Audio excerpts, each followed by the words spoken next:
অনেকেই হয়তো ভাবনায় চিন্তায় আছেন কখন ঘরে ফিরে যাব। আপনাদের চাইতে যারা ঘরে আছে তাদের ভাবনাটাও আরও বেশি। যেমন আমার কাছে ইতিমধ্যেই খালি বারবার ফোন আসতেছে, কারণ তারা আবার একটু খোঁজখবর রাখে। ফণির ফনার আঘাত সীমান্তে এনেছে, সুতরাং এই আঘাতে সব ছন্ন ভন্ন লন্ড ভন্ড হয়ে যাচ্ছে। হালকা পাতলা মানুষ আবার এই বাতাসে না উড়াইয়া নিয়ে যায়। আমার চাইতে ঘরের মানুষের চিন্তা বেশি। এই জন্য বারবার ফোন দিতেছে যে কোথায়।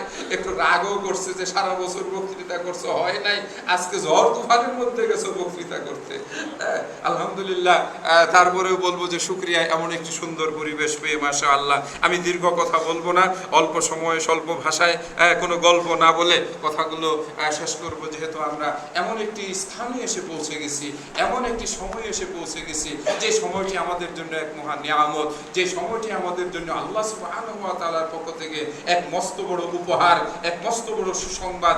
আমরা অপেক্ষায় আছি অধীর আগ্রহে। যেমন আবহাওয়াবিদরা এই 2-3 দিন যাবত তাদের আবহাওয়া অফিসের ক্যামেরার সামনে অথবা ওই যে তাদের কম্পিউটারের স্ক্রিনের সামনে খালি বারবার ঘুরায় দেখতেছে ফণী আর কত শত কিলোমিটার দূরে আছে। কিছুক্ষণ পরে আপডেট নিউজ দিতেছে 200 মাইল এগিয়ে এসেছে।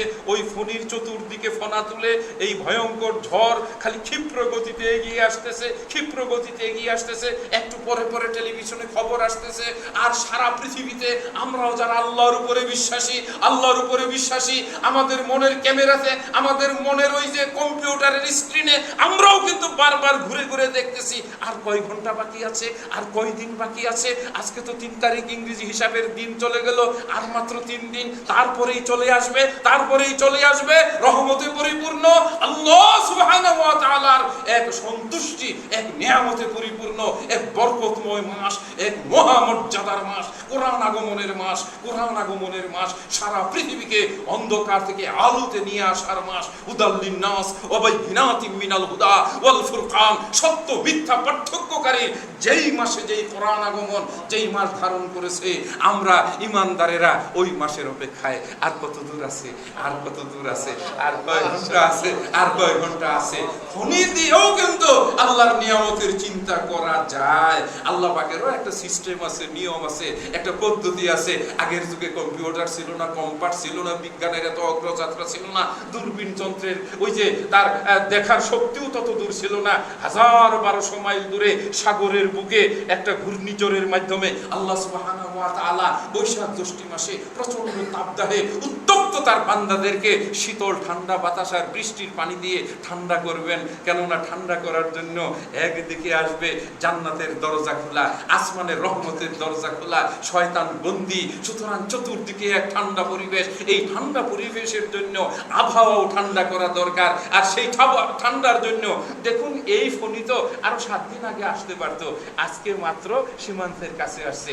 আগামীকাল 4 তারিখ, আস্তে 5 তারিখ, 6 তারিখে চাঁদ উঠা যাবে। চাঁদের রহমত আকাশ বাতাসে আর এই ঠান্ডা বাতাস আর বৃষ্টি সব মিলিয়ে পৃথিবীতে আল্লাহর রহমতের দৃষ্টি আমাদের সকলের উপরে পড়বে। জোরে বলে না, চিৎকার করে আলহামদুলিল্লাহ। এখন না কম্পিউটারের মাধ্যমে, টেলিভিশনের খবরের মাধ্যমে অনেক সময় অনেকের একটু অতিরঞ্জিত বাড়াবাড়ির কারণে আমরা অনেকটা একটু ভীত হয়ে যাই। ওই যে সাগর সৈকতে লাল পতাকা উড়াইয়ে দিয়া, রেড সিগন্যাল দিয়া সতর্ক সাবধান করে। হ্যাঁ, এটা আল্লাহ সুবহানাহু ওয়া তাআলার শেখানো পদ্ধতি। বিপদ আসবে, ঝড় আসবে, তার জন্য একটু প্রস্তুতি নিতে হবে। যেমন ধরে নেন, একটি সন্তান পৃথিবীতে আসবে। সন্তান পৃথিবীতে আসার আগে মায়ের প্রসব ব্যথা তো একটু হবেই। মায়ের প্রসব ব্যথা যখন সন্তানের মিষ্টি হাসি যখন মায়ের চোখের দিকে পড়ে, মা তখন তার সব ব্যথার কষ্ট ভুলে যায়। 2-3 দিনের প্রচন্ড তাপদাহ, বৃষ্টি আর রহমতের বাতাসে যখন রমজানের প্রথম রাতের সাহরি খাওয়া হবে, তখন ইমানদারেরা বলবে, আয় আল্লাহ, রমজান শুরু হয়, জমিন ঠান্ডা হয়ে যায়। রমজান শুরু হয়, জাহান্নাম বন্ধ হয়ে যায়। রমজান শুরু হয়, তোমার রহমতের ভান্ডার মুক্ত হয়ে যায়। সেই মাস সামনে আসছে। আমি রমজানের উপরে 2-4টা কথা বলে আলোচনা শেষ করব ইনশাআল্লাহ। যেহেতু যে মেহমান আসছে, তার জন্য আমাদের কি প্রস্তুতি, তার জন্য আমাদের কি আবেগ, তার জন্য আমাদের মনের কি অবস্থা একটু জানা, একটু প্রকাশ করা প্রয়োজন আছে না? আসছেন, তিনি আসছেন। আমার অনুভূতি কি? আমার অনুভূতি কি? আজকের খুতবাতেও সেটা বলেছি, হে যুবকেরা, তোমরা কি প্রস্তুত?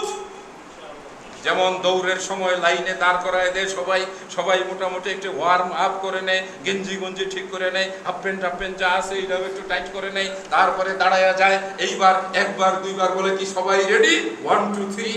আমাদেরও সামনে আল্লাহ সুবহানাহু ওয়া তাআলার আসমান থেকে রহমতের ফেরেশতারা যেন এক সওগাত বহন করে নিয়ে ঈমানদারদেরকে ডেকে ডেকে বলছে, হে ঈমানদারেরা, রেডি? বাঁশিতে ফু দেওয়া হবে। আর 3 দিন, মানে 1 2 3, আর 3 দিন 1 2 3, তারপর শুরু হয়ে যাবে জান্নাতে যাওয়ার প্রতিযোগিতা। আর এই প্রতিযোগিতা করার জন্য আল্লাহ সুবহানাহু ওয়া তাআলা কোরআন মাজিদে নির্দেশ দিয়েছেন, ওয়াসারিউ ইলা মাগফিরাত, দৌড় দাও, প্রতিযোগিতা করো, ঝাঁপিয়ে পড়ো। আমরা রমজানের জন্য ঝাঁপিয়ে পড়ব ইনশাআল্লাহ। ভীত নই, সন্ত্রস্ত নই, আমরা কাপুরুষ নই, আমরা আল্লাহর হুকুম পালন করার ক্ষেত্রে পিছপা নই। এখানেই পরীক্ষা, এখানে ঈমানের ওই যে জোর, এখানে ঈমানের দৃঢ়তা।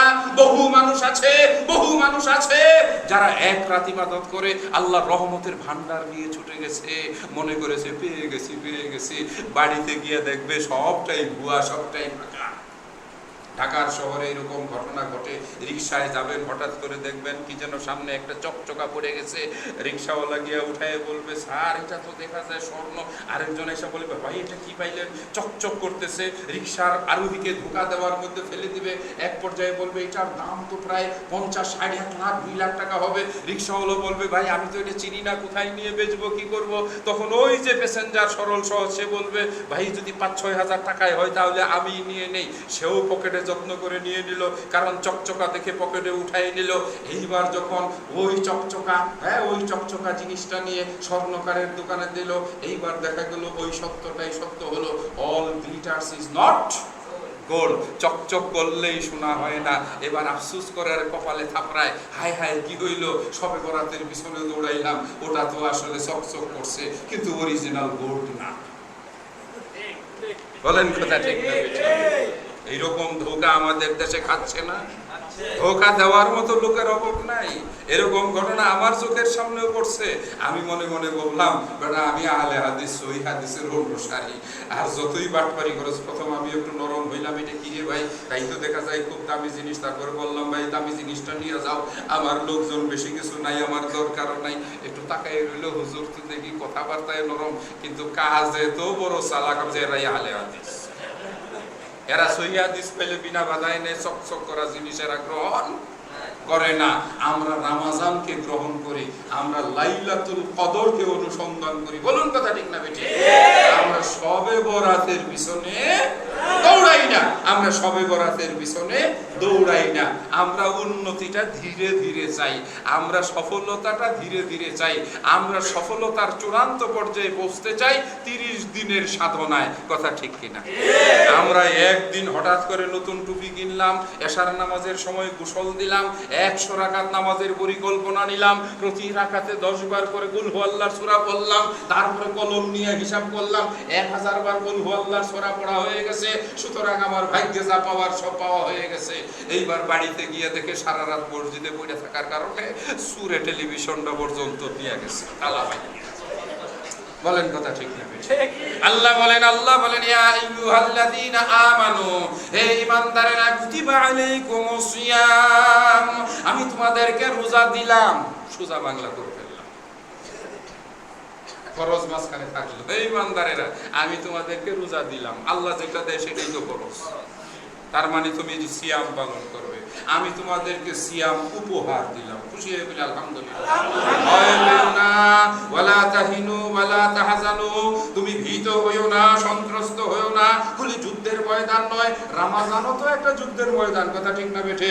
নিজের নফসকে বাঁধতে হয়, নিজের চোখকে বাঁধতে হয়, নিজের প্রবৃত্তিকে কন্ট্রোল করতে হয়, নিজের মুখকে সাবধান করতে হয়, নিজের রসনাকে কন্ট্রোল করতে হয়, নিজের চালচলনকে নিয়ন্ত্রণ করতে হয়, সমস্ত পাপাচার থেকে নিজে পরিশুদ্ধ হতে হয়। ইয়া আইয়াতুহান নাফসুল মুতমাইন্না, নফসে মুতমাইন্নার অধিকারী হতে হয় রমজানের সাধনা দিয়ে।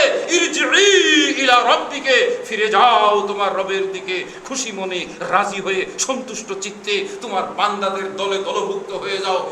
একসাথে কাতার বেঁধে একসাথে জামাতবদ্ধ হয়ে রমজানের চাঁদ দেখে তুমি রোজা শুরু করে দাও। ফাদখুলি ফি ইবাদি, আমার বান্দাদের তুমি দলভুক্ত হয়ে যাও। তারপর দুটো শব্দে তোমার পুরস্কার, ওয়াদখুলি জান্নাতি, ঢুকে যাও আমার বেহেশতের ভিতরে। খুশি হয়ে বলে সুবহানাল্লাহ।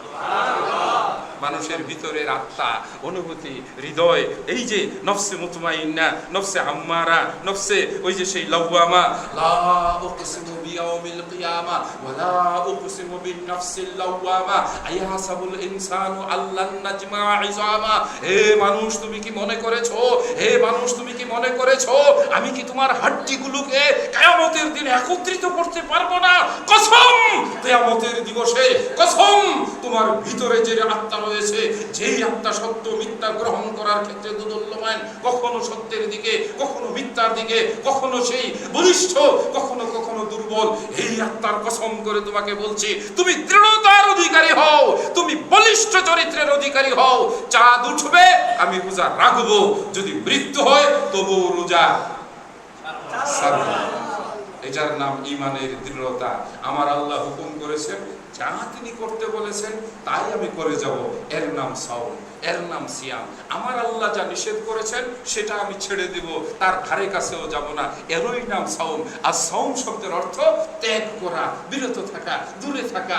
আল্লাহ নিষেধ করেছেন খাবার থেকে দূরে থাকতে হবে, যাব না খাবারের কাছে। আল্লাহ নিষেধ করেছেন বৈধ স্ত্রীর কাছে দিনের বেলা যেতে পারবে না, যাব না তার কাছে। আল্লাহ নিষেধ করেছেন পাপাচারে লিপ্ত হওয়া যাবে না, যাব না আমি তার কাছে।